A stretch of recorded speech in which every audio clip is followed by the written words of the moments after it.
కార్యకర్తలే కంచుకోటలు, కాంగ్రెస్ గెలుపుకు వారధులు. సారథులిప్పుడు నిమిత్తమాత్రులే.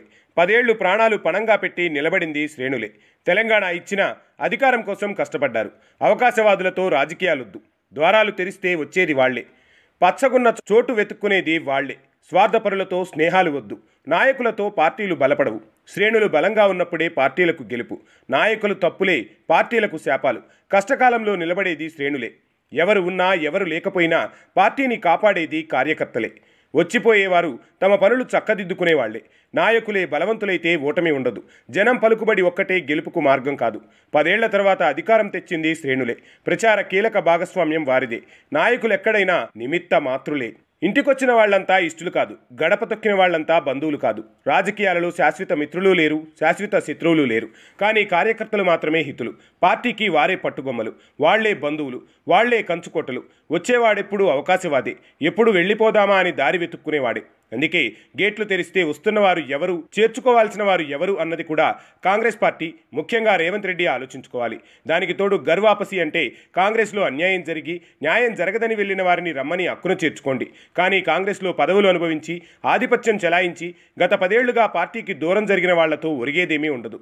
కుటుంబంలో తగాదాలున్నంత మాత్రాన బంధాలు చెదిరిపోవు. కాకపోతే కొంతకాలం కలతలు ఉంటాయి.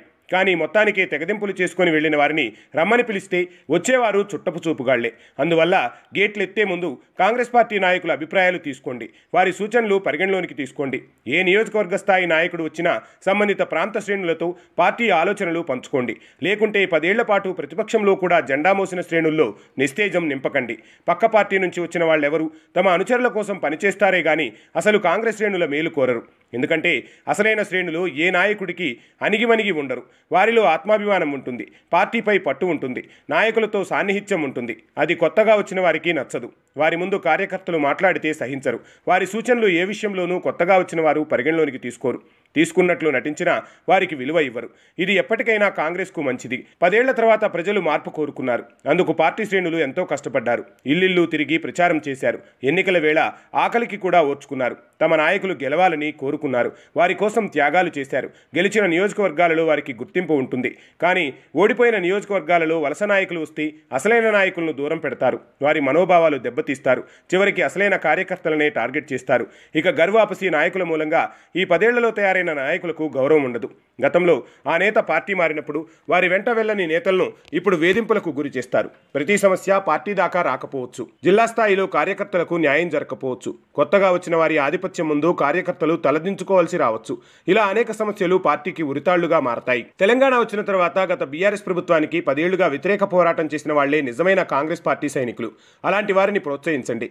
గత శాసనసభ ఎన్నికల్లో ఎలాగైనా పార్టీ గెలిచి తీరాలన్న కసితో పార్టీలో ఎవరికి టికెట్లు ఇచ్చినా కార్యకర్తలు సర్దుకుపోయారు. పార్టీ గెలుపుకు సహకరించారు. ప్రచార రథాన్ని, ప్రచార బాధ్యతలను భుజానికెత్తుకున్నారు. పార్టీని గెలిపించారు. ఇప్పుడు ఓడిపోయిన వారిని నియోజకవర్గాలలో కొత్త వారిని తెచ్చి కార్యకర్తలను ఎత్తిమీద పెడితే వాళ్ళు అణిచివేయబడతారు, వెలివేయబడతారు, మనోవేదనకు గురవుతారు. కాంగ్రెస్ పార్టీ గేట్లు తెరిస్తే బీఆర్ఎస్ ఖాళీ అవుతుందేమో, కానీ అందులోనూ బీఆర్ఎస్ వర్గం ప్రత్యేకంగా తయారవుతుంది. వారి గ్రూపుకు కొంతకాలమైతే ఎవరైనా తలొగ్గాల్సి వస్తుంది.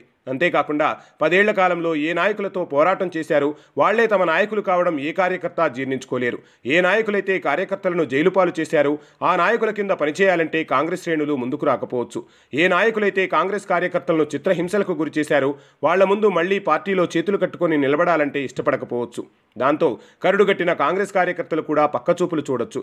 పార్టీని వీడి ఇతర పార్టీలలో నాయకులు కావచ్చు. అప్పుడు అదే నియోజకవర్గంలో కొత్త తలనొప్పి రావచ్చు. అయినా కరుడుగట్టిన కార్యకర్తలను వదులుకునే ప్రయత్నం కాంగ్రెస్ ఎప్పటికీ చేయదు. 10 ఏళ్ల పాటు ఎలాంటి లాభాపేక్ష లేకుండా పనిచేశారు. అనేక త్యాగాలు చేశారు. వారిని ముందు పరిగణలోనికి తీసుకోండి.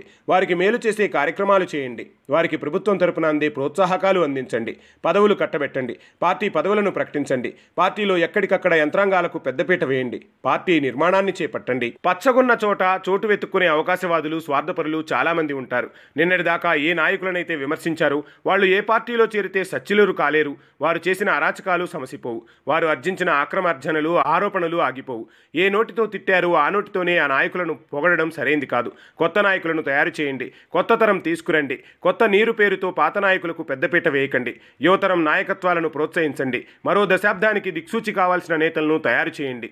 అంతేకాని పాత చింతకాయ పచ్చడిలాగా అక్కడ కాకపోతే ఇక్కడ, ఇక్కడ కాకపోతే అక్కడ నీడ కోసం పాకులాడే వారికి అవకాశం కల్పించకండి.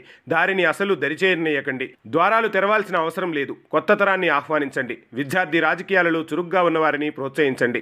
సమాజంలో చైతన్యం తీసుకొచ్చేలా వారికి శిక్షణలు ఇవ్వండి. నాయకత్వ లక్షణాలు ఎలా ఉండాలో తర్ఫీదులు ఇవ్వండి. 10 ఏళ్ల పాటు ప్రజలకు సేవ చేస్తూ పార్టీ కోసం కష్టపడుతున్న వారిని గుర్తించి వారికి రేపటి తరం నాయకులుగా మలచండి. వారిని పక్కన పెట్టి కారును ఖాళీ చేయాలని హస్తంగూటిలో అక్రమార్కులకు చోటు కల్పించకండి. నాయకులతో పార్టీలు బలపడతాయనుకుంటే భ్రమ. ఎందుకంటే ఉమ్మడి రాష్ట్రంలో కాంగ్రెస్ను ఎదిరించి గెలిచిందంతా కొత్త తరం నాయకత్వమే. అలాగే బీఆర్ఎస్ తయారు చేసింది నూతన నాయకత్వమే. ఇప్పటికీ వారసత్వ వాసనలు పోని కాంగ్రెస్లో కొత్త తరం కుటుంబాలకే పరిమితమైతే కార్యకర్తలకు గుర్తింపేది, వారి పదవులకు భరోసా ఏది? కార్యకర్తలను కడుపులో పెట్టుకొని చూసుకోవాల్సింది పోయి మళ్ళీ కొత్త నాయకులకు బానిసలు కాకండి. నాయకులు ఎప్పుడూ స్వార్థపరులే. ఏ స్వార్థం తెలియని వాళ్లే శ్రేణులు. ఓవైపు నిత్యం పార్టీ జెండా మోస్తూ తమ కూలి పని తాము చేసుకుంటూ తాము రేషన్ బియ్యం తింటూ సంపాదించిన దానిలో పార్టీకి తన తాహతకు మించి ఖర్చు చేసే త్యాగజీవి కార్యకర్త. ఏ నాయకుడి ముందు చేయి చాచడు. ఏ నాయకుడు తనకు సాయం చేయమని అతనిని వేడుకోడు. ప్రభుత్వ పరంగా అందే వాటిని కూడా ముందు ప్రజలకు చేరాలని కోరుకునే నిస్వార్థ సేవకుడు కార్యకర్త. అలాంటి కార్యకర్తల మీద పెత్తనానికి అవకాశవాదులను తెచ్చిపెట్టకండి. ఇప్పటికైనా కార్యకర్తకు స్వేచ్ఛను ప్రసాదించండి. వారికి కూడా గుర్తింపునివ్వండి. ఏ పార్టీకైనా కష్టకాలంలో నిలబడేది కార్యకర్తే, పారిపోయేది నాయకుడే.